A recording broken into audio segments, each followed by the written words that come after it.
Kumamada na ang SMB sa pangunguna ni George King at Rodney Bronjal kung saan inamin ni Assistant Coach Peter Martin na mas mabagal ang laro ng SMB kapag nasa loob si Junmar Fajardo.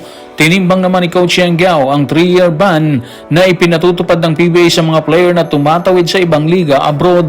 At si Robert Bolick, sinasabing target na naman ng ilang team sa Japan B-League. Tutukan po natin ang lahat ng yan, pero bago yan, subscribe, like and share na lang muna para pareho tayong updated. Nilamukos ng SMB ang nagbabalik ng Macau Giant Pandas sa kanilang bakbakan kagabi lamang. Sa laban ay nanalasa si George King habang hindi na nakabilang sa hanay si Junmar Fajardo na ayon kay Assistant Coach Peter Martin, sinamantala nila ang pagkakataong wala si 9-time PBA MVP. Kung bakit, narito ang kanyang pahayag. Tutukan natin si Assistant Coach Peter Martin sa report ni Ruben Terrado sa Spain. Gusto namin gumagalaw yung bola kasi At ang pinakamadaling paraan is kapag nagpa-fast break kami. Pinagsamantalahan namin na wala pa si Junmar kasi pagdating ni Junmar, pabagal na kami ng konti pero gusto namin na naandito siya. Pero mukhang okay naman yung ginawa ni Rodney. 25 rebounds. Parang regular na average day lang ni Junmar. Okay kami doon. So, aminado si Peter Martin mga playoffs na iba yung takbo ng laro kapag wala si Junmar Fajardo sa loob. Mas mabilis ang ikot ng bola at mas madali nilang maitulak yung fast break. Pero hindi ibig sabihin yan mga playoffs, mas gusto nilang wala si Junmar Fajardo. Walang ganon ha. Ang point nyo lang siguro is habang nagpapagaling si Junmar, yung kanilang sentro, sinasamantala nila yung pagkakataong maglaro ng mas mabilis na sistema. Pero ang mas nakakabilib dito mga playoffs, yung ginawa ni Rodney Bronjal. Biruin mo ha, 10 points at 25 rebounds. May 7 assists, 4 na steals, at meron pa siyang isang block. Kaya nga pabirong sinabi ni Peter Martin na parang ordinaryong araw lang ni Junmar ang 25 rebounds. Malaking papuri yun kay Bronjal dahil hindi madaling punan ng iniwang pwesto ng isang 9-time PBA MVP. Isa pang magandang senyales para sa SMB ang ipinakita ni George King. Sa debut pa lang niya, kumada kagad siya ng 30 points at siya naging susi sa 16-0 run. Pinakita niyang kaya niyang maging go-to guy ng Beerman kapag kinakailangan. Of course, given naman yun Nakita na natin yung kanyang nilaro nung nakaraang season. So kung magpapatuloy ang ganitong klase ng laro mga playoffs, malaking tulong siya sa kampanya ng SMB ngayong Governor's Cup. Ang pinakamagandang balita para sa SMB siguro is nanalo sila kahit wala si Junmar at head coach na si Coach Leo Austria. Ibig sabihin yan, may lalim pa rin ang kanilang roster. At kapag bumalik na si Junmar na 100% healthy, may pagpipilian na sila kung kailan bibilisan ng laro at kung kailan babalik sa kanilang pamilyar na inside game. Yun yung klase ng luxury na hindi lahat ng koponan meron dito sa PBA. Nagbigay naman ng pahayag si Coach Yeng Guiao sa mabigat na 3 taong parusa sa players na tatawid sa ibang liga mula sa PBA. Ayon sa kanya, bagamat nauunawaan niya ang rason ng PBA bakit nila ginagawa ito, kailangan din umanong timbangin mabuti ito ng pamunuan. Suhestyon niya, palakasin ang liga para maiwasan ang pagtawid ng players abroad. Narito ang kanyang paglalahad. Tutukan po natin ang mga sinabi niya sa report ni Zeus Valdez ng Billionaire News Channel. Bilang isang concept at bilang isang principle, mas maganda na iwan mo yung free market forces in play. Kumbaga free market talaga yung pairalin mo.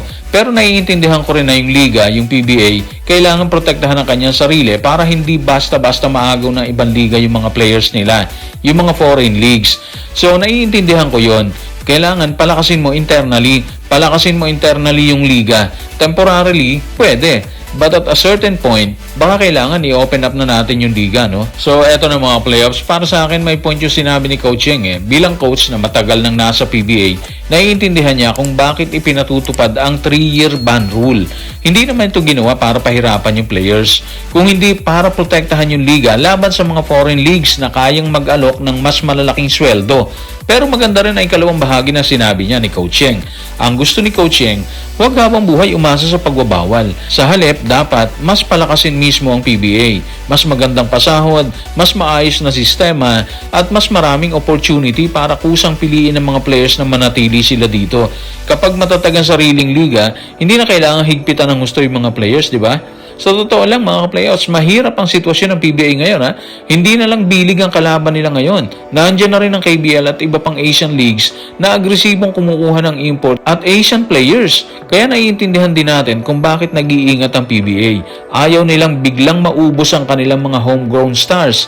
Kaya balanse ang pananaw ni Coach Yeng Hindi niya sinabi na mali ang 3-year ban, Pero pinapahiwatig niya na hindi ito dapat maging permanenteng solusyon.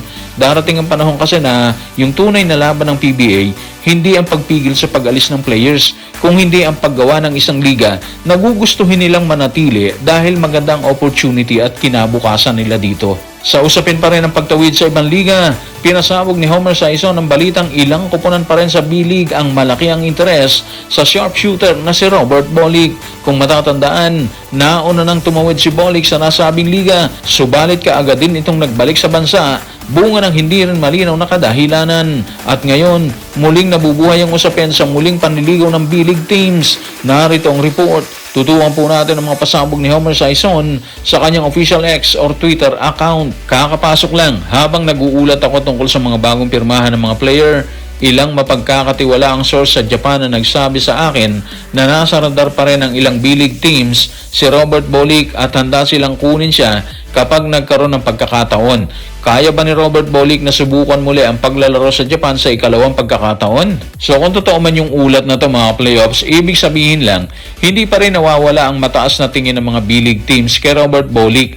Hindi naman basta-basta magpapakita ng interes ang mga kupunan sa Japan kung hindi nila nakikita na may maitutulong pa rin ang isang player sa kanilang liga, di ba?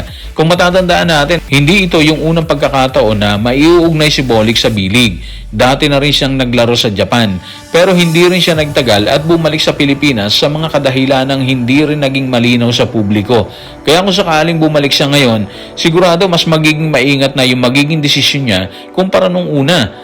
Sa kabilang side, mga playoffs, malaking dagok din to kung mangyayari habang nasa NLEX Road Warriors siya sa ilalim ni Coach Jimmy Alapag. Wala pang talo ang NLEX at kitang-kita na si Robert Bolick ang isa sa mga pangunahing dahilan kung bakit maganda ang simula nila ngayong conference. Kapag nawala ang kanilang floor general, siguradong mararamdaman yun ng buong team. Pero kung karera naman ni Bolick ang pag-uusapan, mahirap din siyang sisihin kung sakaling piliin niyang bumalik sa Japan. Mas mataas ang antas ng competition, mas malaki rin ang posibleng kita at maaari pa nitong buksan ang mas maraming opportunity sa hinaharap. Kaya kung darating man ang pagkakataon na yan, magiging malaking decision yan. Hindi lang para kay Robert Bolick, kung hindi pati na rin sa magiging direksyon ng kampanya ng NLEX ngayong season.